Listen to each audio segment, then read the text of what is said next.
గణపతి దగ్గరికి వెడితే క్షమించు అని అడగక్కర్లేదు. ఆయన దగ్గరికి వెడితే ఏమిటో తెలుసా, 2 చేస్తే చాలు, ప్రసన్నుడైపోతాడు. ఒకటి ఇలా ఇలా ఇలా అంటే చాలు. మిటికలు ఈ 2 కణతల మీద 3 మాటలు కొడితే ఆయనకి సంతోషం. ఇలా కూడా అనక్కర్లేదు ఆయన దగ్గర. ఇలా కొట్టి ఈ చేతి మీద కుడి చేయి పైకొచ్చేట్టు ఎడం చేయి కిందకు ఉండేటట్టు పెట్టి కుడి చేత్తో ఈ చెవి చివరిని ఎడం చేత్తో ఈ చెవి చివరిని పట్టుకొని 3 మాటలు గుంజీలు తీస్తే ప్రసన్నుడైపోతాడు.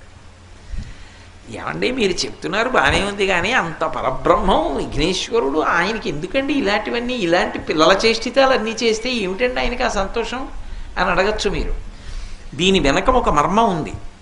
ఒకప్పుడు అగస్త్య మహర్షి మహానుభావుడు, సామాన్యుడు కాడైన ఆయన ఆ దక్షిణ దేశంలో ద్రవిడ దేశం దగ్గర ఒక పర్వతం మీద కూర్చొని తపస్సు చేస్తున్నాడు. ద్రవిడ